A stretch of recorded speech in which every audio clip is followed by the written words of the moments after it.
It was a calm morning in the small town where the same streets, same faces, and same routines had shaped every day for years. The air carried the smell of wet grass from the night rain, and the soft hum of traffic mixed with the sound of a few early risers opening their shops. The town wasn't perfect, but it had a kind of peace that made people feel safe. And for more than a decade, that peace had partly rested on the shoulders of one man, a police officer everyone knew and trusted. He wasn't the kind of officer who raised his voice or threw his weight around. He believed in respect, in listening, and in doing the right thing even when nobody was watching. People waved when he passed by in his patrol car. Kids called out to him when they saw him at the park. He had worked hard for that trust, and it meant everything to him. His mornings were always the same. He would wake before sunrise, pour himself a cup of black coffee, and sit quietly at the kitchen table while the world outside was still half asleep. Sometimes he'd stare out the window, watching the first hint of light touch the roofs across the street, and wonder if his life had become too predictable. It wasn't that he didn't love his job, he did. But lately, something had started to weigh on him, something he couldn't quite name. At the station, he was known for being steady and calm. Younger officers often came to him for advice, though some joked that he was too old school. He didn't mind. He believed that the badge wasn't just a symbol of authority, it was a promise. You wear it to protect people, not to control them. But in recent months, he'd noticed things changing around him. There was more gossip in the locker room. More talk about budget cuts, favoritism, and promotions that didn't make sense. Some of his colleagues had started taking shortcuts, bending small rules here and there. Nobody called it corruption, but he could feel that something was shifting in the way people thought about the job. A few officers laughed at his straight-laced ways. "Relax, man," they'd say. "It's just paperwork." But for him, every line on that paper mattered. He carried those thoughts quietly, never complaining out loud. But at home, his wife could sense the change. She noticed how he came home later than usual, how he sat in silence during dinner, how his smile seemed smaller than before. She'd ask, "Rough day?" And he'd always answer the same way. "Just busy." He didn't want to worry her. He thought maybe it was just exhaustion. But deep down, he knew it was more than that. One afternoon, while sitting in his patrol car by the lake, he watched the sunlight dance on the water and thought about how long he had been doing this work. He had seen people at their best and their worst. He had broken up fights, stopped thefts, helped accident victims, and delivered bad news to families. He had seen enough pain to know how fragile peace could be, yet somehow he still believed in what he did.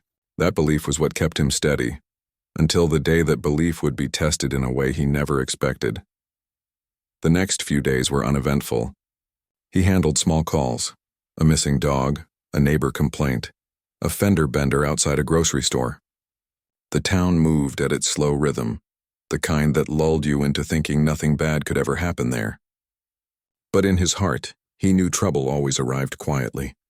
Without warning, on one of those quiet evenings, he found himself parked near the old train station, sipping coffee from a paper cup, watching the sky turn orange and pink.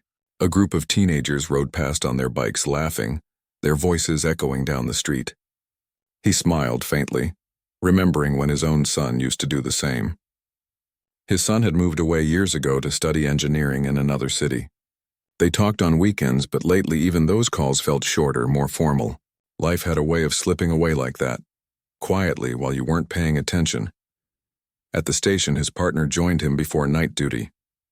His partner was younger, more easygoing, always joking to keep things light. "You think too much," he'd tease. "This town's too quiet for all that." The officer would just smile, shake his head, and say, "Quiet doesn't mean safe. It just means danger hasn't woken up yet." That night shift felt like any other.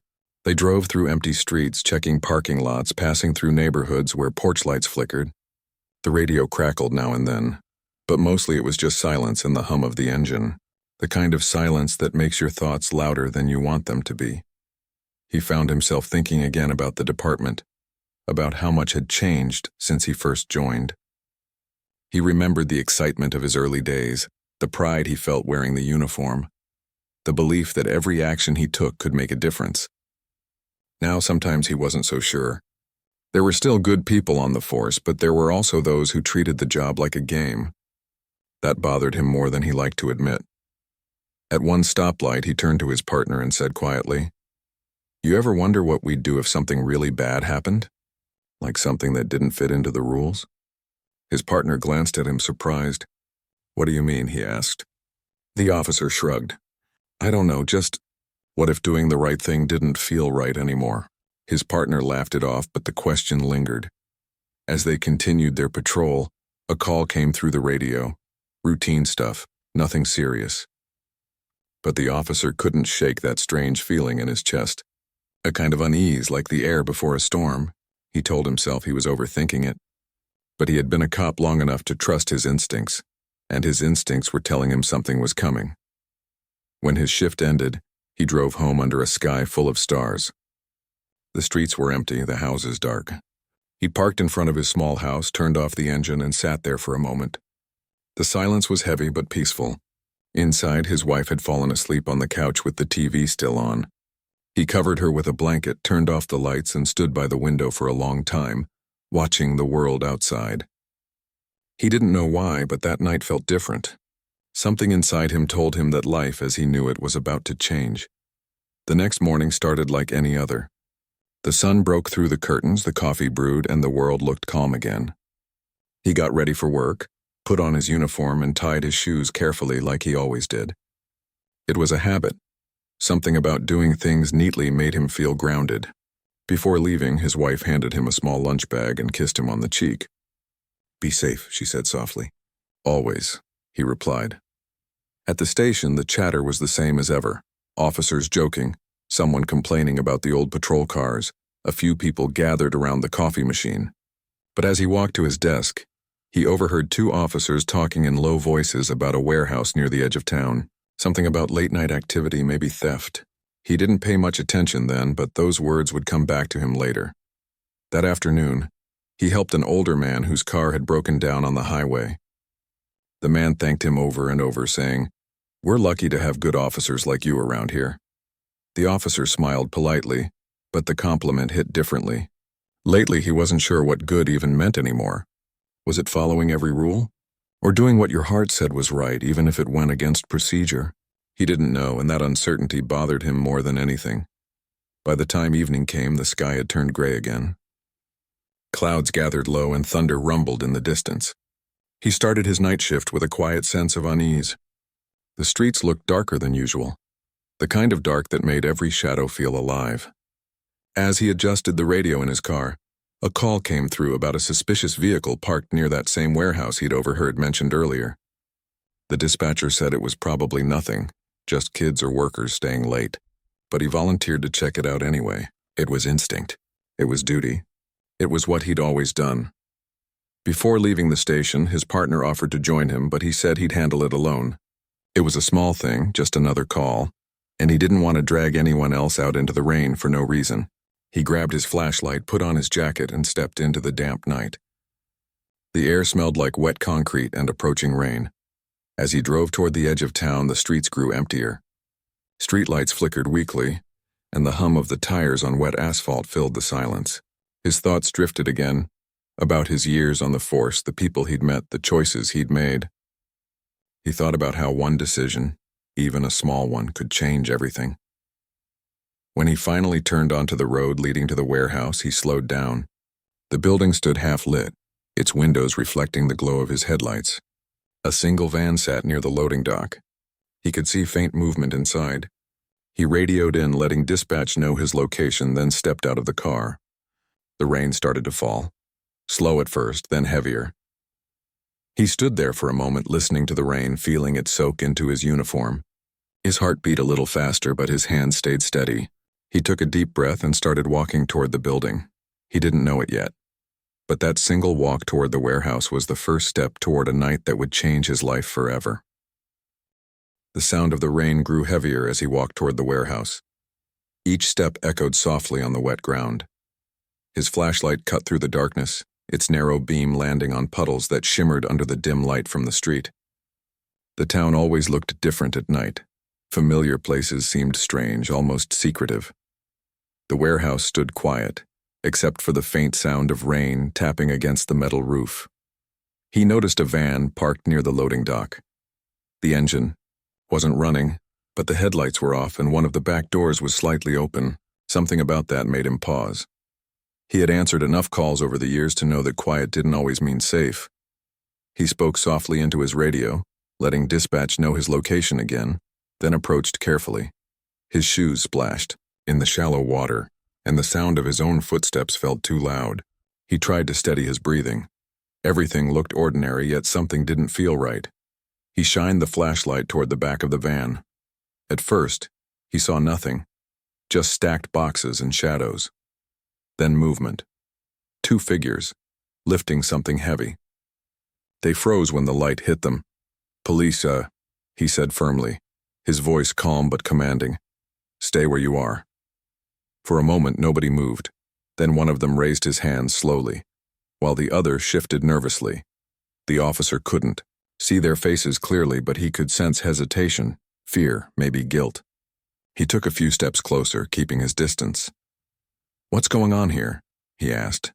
The man who had raised his hands spoke in a shaky voice. "We're just moving some stuff, that's all." "Whose stuff?" the officer asked. The man hesitated. "It belongs to the owner of the place. He told us to clear it out." The officer studied the boxes. They were sealed, labeled with medical codes. Something about them didn't seem like ordinary storage. He had seen boxes like those before, at hospitals, during inventory checks. His gut told him this wasn't just a cleanup job. "Can I see some ID?" he asked. The man nodded quickly, fumbling in his pocket. The other one shifted again, stepping slightly back, his eyes darting toward the van door. The officer noticed. "Stay where you are," he said firmly. "Don't move." The rain poured harder now, hitting the ground like a steady drumbeat. The streetlights flickered behind him. For a few seconds, the only sounds were the rain and the officer's voice echoing in the air. The man who had stepped back whispered something to his friend, too low for the officer to catch. The officer felt his muscles tighten. His flashlight beam trembled slightly as he tried to read their body language. Years of experience had taught him that trouble often started in silence. He spoke again, trying to keep control of the situation. "Both of you, place your hands where I can see them. We can talk this out, but I need to make sure everything's safe." The man closer to the van looked nervous. "We're not doing anything wrong," he said quickly. "We're just helping a friend." "Then there's no reason to be jumpy," the officer said. "Let's just—" Before he could finish, there was a loud noise, something clattering to the ground inside the van. A box had slipped, spilling some of its contents. The men flinched, and for a brief second, confusion filled the space. The officer's training kicked in. He took a step back, scanning their movements carefully. One man raised his hand as if to explain, but the other turned sharply, his hand going down toward something near his waist. "Don't!" the officer called out instinctively. There was shouting, confusion, the sound of rain and footsteps. In that tense blur of seconds, his heartbeat pounded in his ears. His mind raced through all the drills, all the warnings, all the things they taught him about fear and reaction. And then, before he even realized it, the moment was over. The younger man was down on the ground, motionless. The other one had vanished into the night, running into the shadows behind the warehouse. The officer stood frozen. The world around him seemed to go quiet except for the rain hitting the metal roof. His hand trembled as he reached for his radio. "Officer requesting backup," he said, his voice uneven. "Possible shooting. 1 person down. Suspect fled the scene." He could hear his own breathing in the static of the radio. The flashlight rolled from his hand and landed on the ground, its beam catching the man's still face. The officer's stomach turned. His heart pounded in disbelief. He knelt down, calling out to the man, but there was no response. He pressed his hand to his chest, hoping for a heartbeat, a breath, anything. But there was nothing. He felt the weight of the moment crash over him like the rain itself. Within minutes, sirens filled the distance, growing louder until the red and blue lights washed over the wet pavement. His partner ran toward him, shouting his name, but the officer barely heard. He was still kneeling, staring blankly, his hands soaked from rain and shaking uncontrollably. "What happened?" his partner asked. The officer's voice cracked. He moved fast. I thought he reached for something. I didn't have a choice."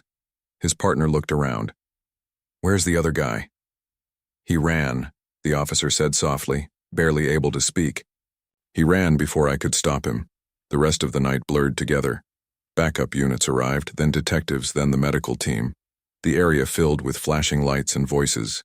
People moved quickly, but everything felt slow to the officer. He kept replaying the moment in his head again and again. When his captain arrived, he placed a firm hand on his shoulder and said quietly, "We'll handle this. Just breathe." But breathing felt impossible. He sat in his patrol car while the investigation began around him. Through the windshield, he could see officers walking in and out of the warehouse, taking photos, collecting evidence.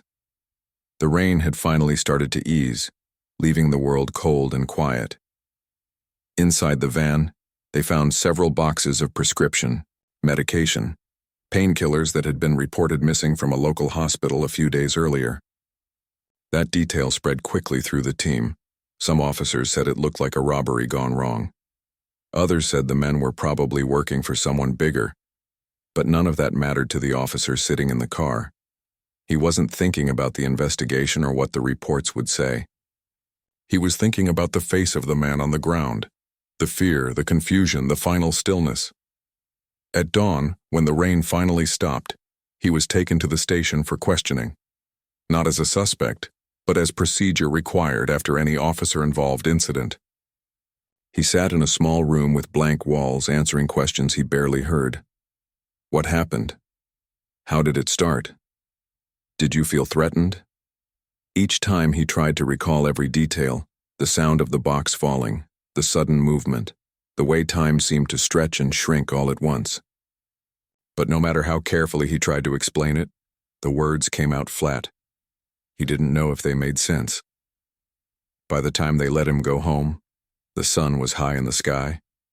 He drove through the quiet streets, passing the park, the diner, the same corners he had driven by 1,000 times before. Everything looked the same, but none of it felt familiar anymore. When he reached his house, his wife was waiting at the door. She had heard about it already. The news traveled fast in a small town. She didn't ask questions at first. She just looked at him, saw the emptiness in his eyes, and hugged him tightly. He stood there for a long time, not saying a word. When he finally spoke, his voice was barely a whisper. "Something went wrong," he said. She didn't press him for details. She just said, "We'll get through it." But deep down, he wasn't sure he would. Later that evening, he sat alone at the kitchen table, staring at the same cup of coffee he had poured hours earlier. It had gone cold, untouched. The rain had stopped, and sunlight filtered weakly through the window, but the world outside felt distant. His phone buzzed with messages from coworkers checking in, but he couldn't bring himself to answer. The words on the screen didn't matter. He knew what was coming. The reports, the investigation, the media attention. But none of it frightened him as much as the silence inside his own mind. He went to his bedroom and opened the small box where he kept old notes and photos from his early years in the department. There was a picture of him in uniform, smiling proudly.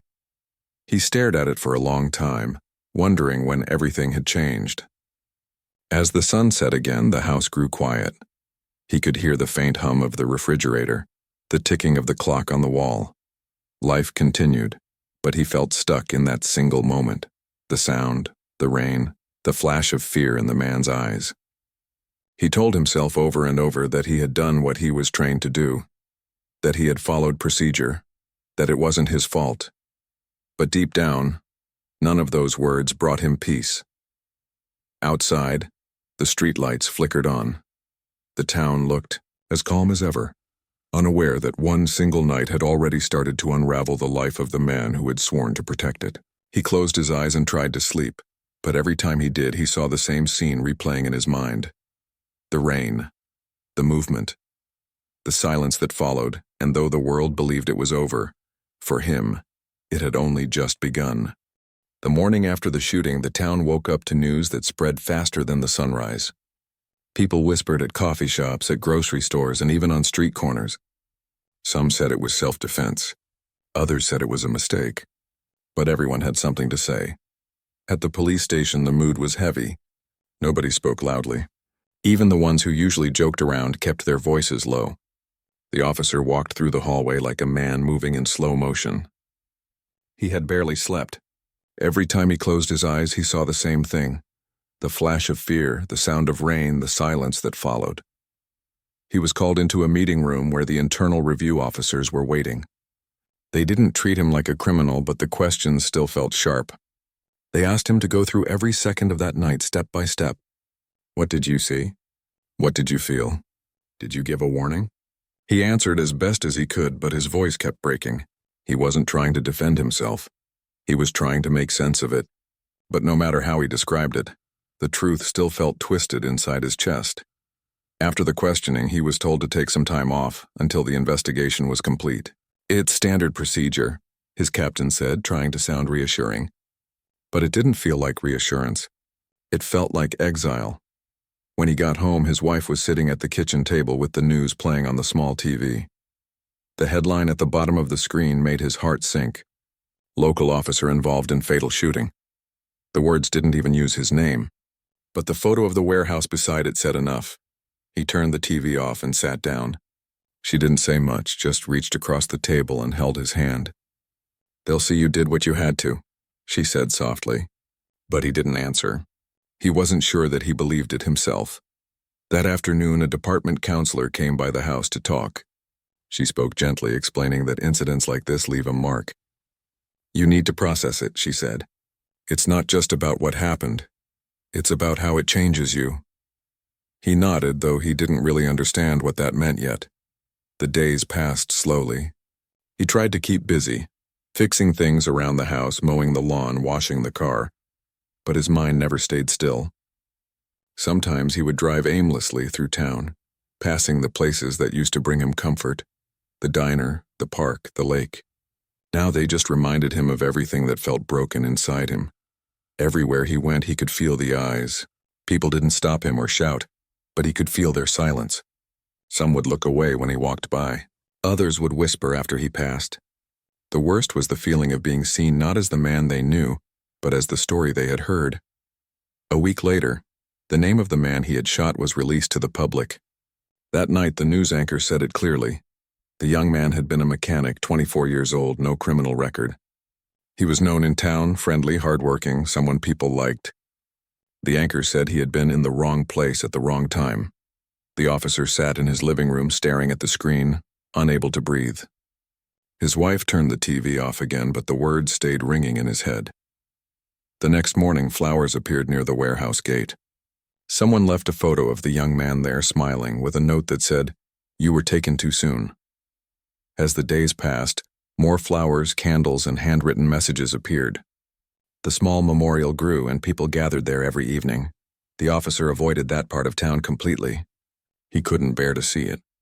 But even without going there, he couldn't escape it. The story followed him everywhere. On the news, online, in conversations he overheard when he went to buy groceries. A few nights later, unable to sleep, he went for a walk. The streets were quiet, the kind of quiet that used to calm him. He walked without direction until he found himself standing across from the small church near the town square. The lights inside were still on. He went in, sitting at the back pew. The place was empty except for a few flickering candles. He didn't pray. He just sat there staring at the floor, trying to find words for the storm inside him. After a while, the priest came out and sat a few rows away. He didn't say anything either, just waited. Finally, the officer whispered, "I didn't mean to hurt anyone." His voice was barely a sound. "I thought I was protecting myself, protecting others, but I took someone's son away, someone's brother." The priest nodded slowly. "Doing the right thing isn't always clear when fear and duty meet," he said softly.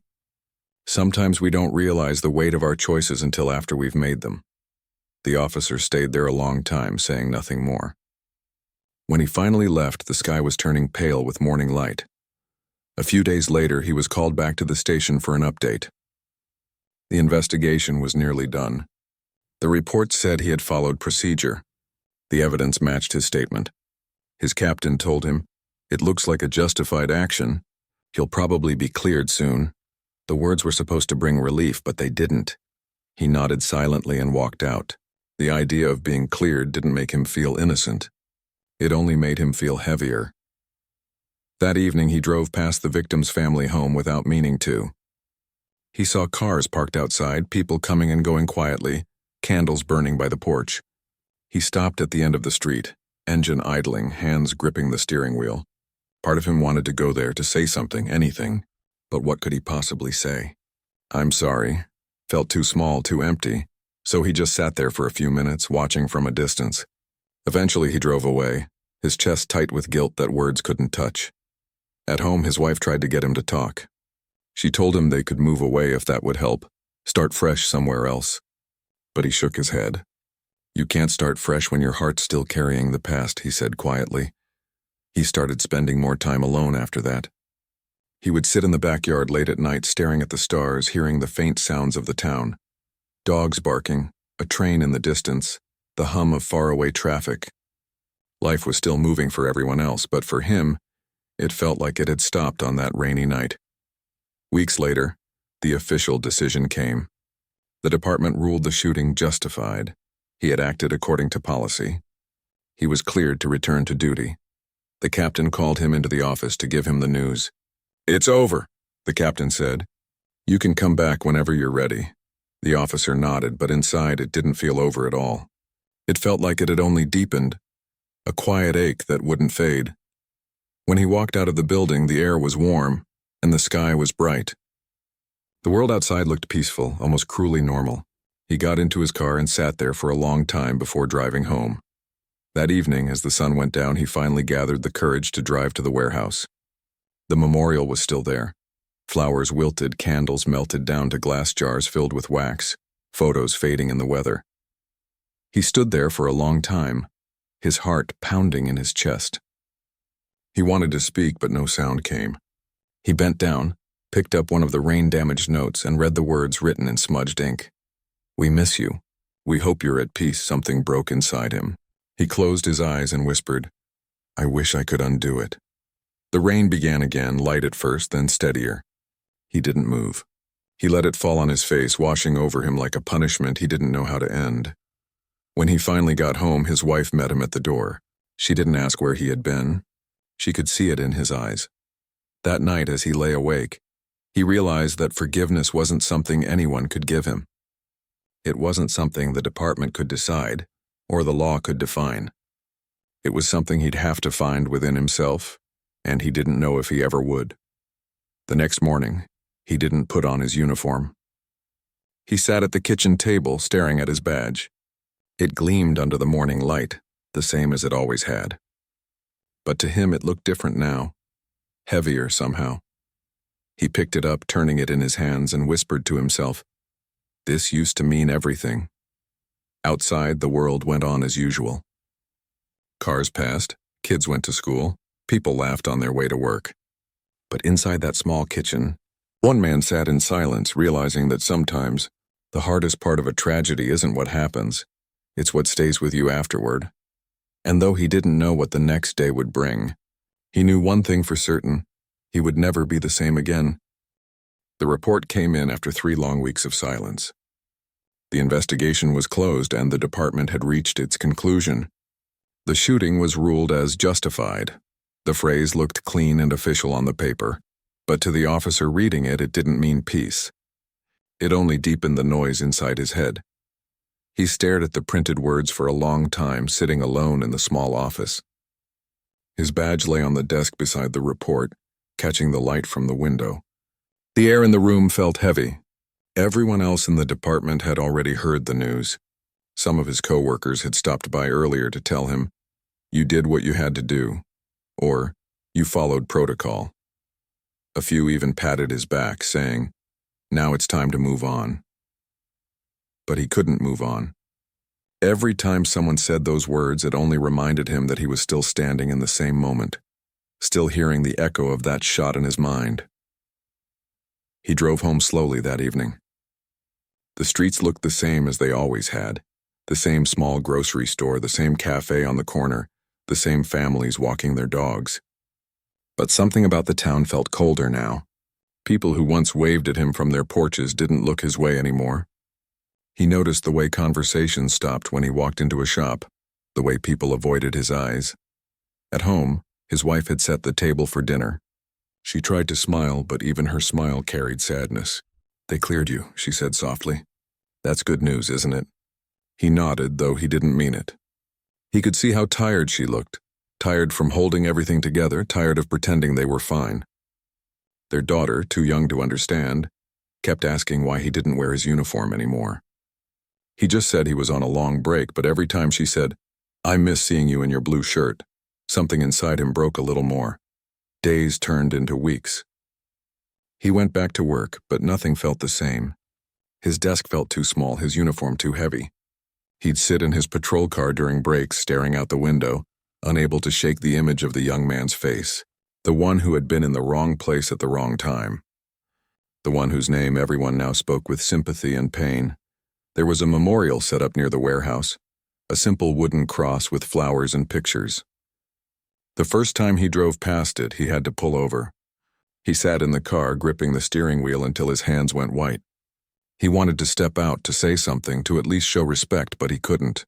He felt like he didn't deserve to be there. At the department, some of the officers still treated him like a hero. Others kept their distance, uncomfortable around him. He overheard one of the newer recruits whisper, "That's the guy from the warehouse thing."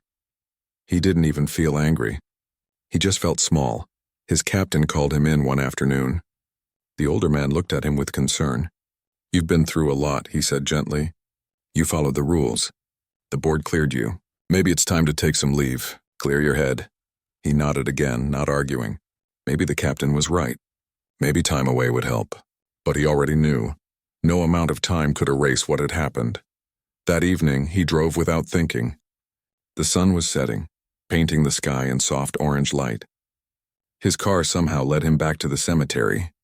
He hadn't planned to go there, but when he saw the small crowd of candles glowing in the distance, he parked and walked over. The grave was covered in flowers, some fresh, some fading. A few people were still standing nearby, the young man's friends, maybe family. He stayed at a distance, not wanting to disturb anyone. But then he saw a teenager sitting alone by the headstone, his head down, shoulders shaking slightly. He recognized him, the victim's younger brother. The boy looked up, eyes red but calm. He didn't seem surprised to see the officer. They stood there for a long moment, silence hanging between them. Finally, the boy spoke. "You come here often?" The officer swallowed hard. "No," he said quietly. "This is the first time." The boy nodded slowly, looking back at the grave. "People keep bringing flowers. I don't know what to do with them all." He brushed some leaves away, then added softly, "He didn't even like flowers." The officer's throat tightened. "He seemed like a good person," he said. "He was," the boy replied. "But he made a stupid choice that night.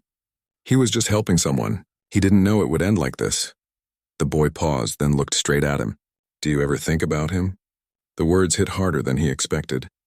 He wanted to say yes, that he thought about him every day, every hour, that the memory haunted him even when he tried to sleep. But no words came out. He just nodded slowly because that was all he could do.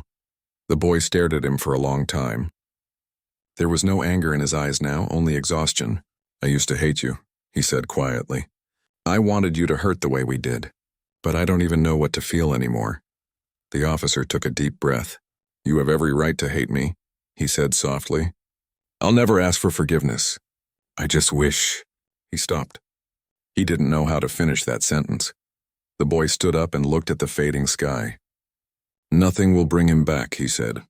"But I guess people make mistakes, even the ones who wear the uniform." Before the officer could reply, the boy picked up his backpack and walked away, leaving him standing there beside the grave.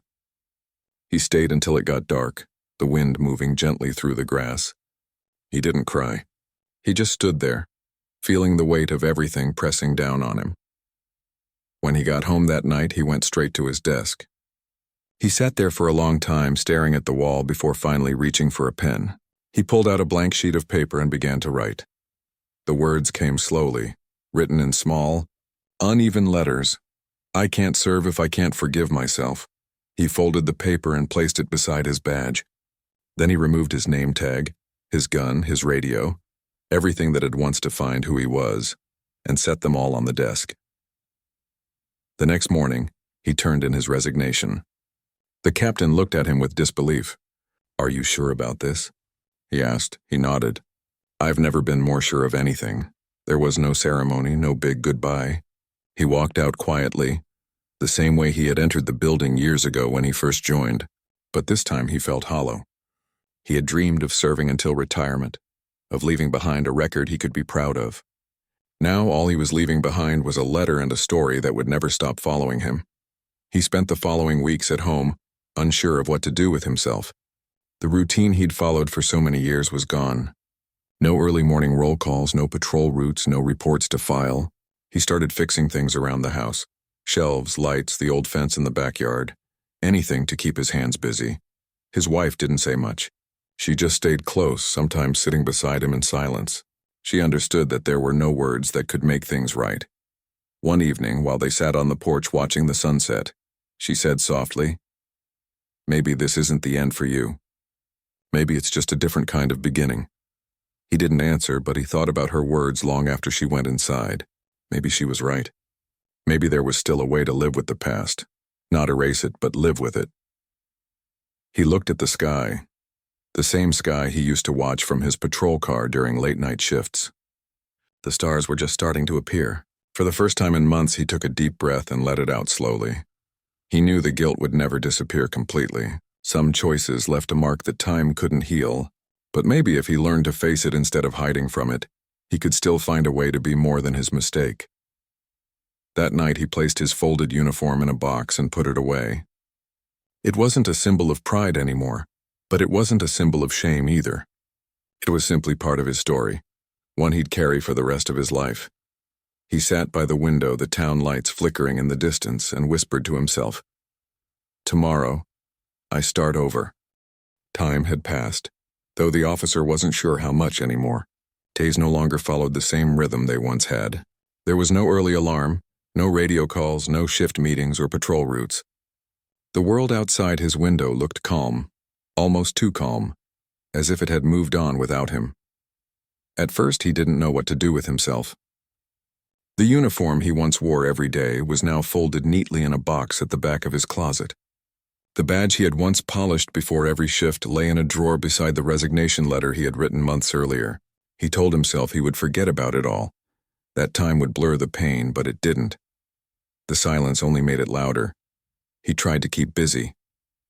He started helping out at a friend's repair shop, fixing small engines and old cars. The work was simple, honest, and quiet, exactly what he needed. He didn't have to talk much. The sound of tools and engines filled the air, leaving little room for heavy thoughts. But still, whenever he looked at his reflection in the shop's windows, he saw the same tired eyes staring back, eyes that carried too much memory. Sometimes, while driving home, he would pass by the old police station. He never went inside, but he would slow down and glance at the building. He'd see patrol cars parked in their usual spots, new faces wearing the same uniform he once wore. It made him realize how life kept going, how the department moved forward even when he couldn't. At home, his wife tried her best to bring small bits of normal life back. She'd make dinner, turn on old movies, or suggest a walk by the river. Sometimes he'd join her. Sometimes he'd sit on the porch and watch the sun go down alone. He wasn't distant out of coldness. He just didn't know how to be the same person anymore. One day, while he was at the repair shop, an older man came in with a broken lawnmower. The man recognized him immediately. "You used to be with the department, right?" he asked. The officer hesitated for a moment before nodding. The man smiled faintly. "You helped my neighbor once, years ago. Her car broke down on the highway and you stayed until the tow truck came. She never forgot that." He didn't know what to say. Compliments like that used to feel like small rewards. Now they only reminded him of who he used to be. Still, he managed a quiet, "Thank you." That night, as he lay in bed, he thought about that moment. How a stranger remembered something kind from years ago. It wasn't about the job or the badge or the rules. It was about being human, about doing something small that mattered to someone. And for the first time in a long while, he wondered if maybe there was still a way to do good even without a uniform. A week later, he went to a local community center. It was small, with peeling paint on the walls and a basketball court that needed repairs. He had heard they were looking for volunteers to talk to young people, kids who had lost direction, some already on the edge of trouble. He wasn't sure he could help, but something in him said he needed to try. The first day he walked in, the room went quiet. A few of the teenagers recognized him. His story had been on the news once, and the shooting, the investigation, everything. He could feel their eyes on him, filled with curiosity and judgment. He cleared his throat and said simply, "I'm not here to teach you rules. I'm just here to talk." The conversations were awkward at first. The kids didn't trust easily. They asked blunt questions. "Did you really shoot someone? Did it feel bad? Why did you quit?" And though the questions stung, he answered honestly. He told them that sometimes 1 second could change your entire life. That choices made in fear or confusion could leave marks that never fade. But he also told them that regret didn't have to be the end. You could learn from it even if it hurt. After a few weeks, the group started warming up to him. They began to talk about their own struggles, broken families, bad influences, choices they weren't proud of. Listening to them, he realized something important. Everyone carried a story they couldn't undo. His just happened to be more visible. Slowly, he started feeling like himself again, though in a different way. He wasn't the officer who wore a badge anymore. He was just a man trying to help others avoid the pain he lived with every day. And in that, he found a quiet kind of purpose. Months passed. He became a regular at the center, helping organize small projects in cleaning parks, repairing old bikes, painting community walls. It wasn't much, but it mattered. The people he worked with didn't see him as the officer from the news anymore. They saw him as someone who showed up, who listened, who cared. Then, one afternoon, a letter arrived at his house. It was handwritten, with no return address.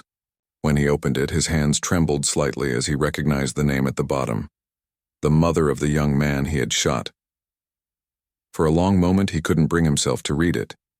He just stared at the folded paper, feeling his heart pound. Finally, he sat down at the kitchen table and began to read. The letter was simple and short. She wrote that she had hated him for months after her son's death. She had blamed him for everything, for taking away the person she loved most. But over time, she said, she realized that hate was destroying her too. It didn't bring her son back. It didn't ease the pain. It only made her smaller. She wrote, "Maybe forgiveness doesn't mean forgetting. Maybe it just means letting both of us breathe again." By the time he reached the end, his vision was blurred. He placed the letter on the table and pressed his hands against his face. For the first time in years, he let himself cry. Not out of guilt this time, but out of release. The kind that comes when someone finally tells you it's okay to stop punishing yourself. Later that evening, he went for a walk. The air was cool and the sun had just begun to dip below the horizon. He found himself at the same river he used to walk along with his wife. The water moved gently, reflecting the soft light of the setting sky. He sat on a bench and closed his eyes. He thought about the letter, about the mother's words, about the boy at the cemetery, and about all the nights he had spent trying to erase the past. He knew now that he never could, but maybe he didn't have to. Maybe living with it and doing something good with it was enough. He opened his eyes and watched the river flow. It kept moving, never stopping, carrying everything forward. The calm and the rough, the light and the dark. Maybe that was life, he thought. You couldn't hold on to one moment forever. You had to let it flow even if the current hurt. The next morning, he pinned the letter on his wall above his desk. It wasn't there as a reminder of guilt, but as a sign of forgiveness, not just from her, but from life itself. Years later, people in the community still remembered him, but not for what had happened that night at the warehouse. They remembered the man who showed up when the youth center needed fixing. The one who taught kids how to stay calm when angry, how to walk away instead of fight, how to see people not as threats but as human beings. Sometimes, when someone new came to town and heard his name, they'd whisper about the story, the old case, the tragedy. But those who knew him well would shake their heads and say, "That was long ago. He's a different man now." And in a way, he was. The pain never fully left, but it no longer ruled him. He had learned that mistakes didn't have to define the rest of your life. What mattered was what you did afterward, how you carried the weight, how you turned it into something meaningful. One quiet evening, he walked into his small room, opened the drawer, and looked at the old badge lying inside. He hadn't touched it in years. He held it in his hand, feeling its cold surface against his skin. Then he placed it back beside the letter, gently this time. He didn't hide it anymore. He didn't need to. He turned off the light, sat by the window, and looked out at the stars. The night was silent, peaceful, and for the first time since that night years ago, he felt something close to peace. Not the kind that forgets, but the kind that accepts. He whispered softly to himself, "I'll carry it, but I'll also live." The world outside went on as always.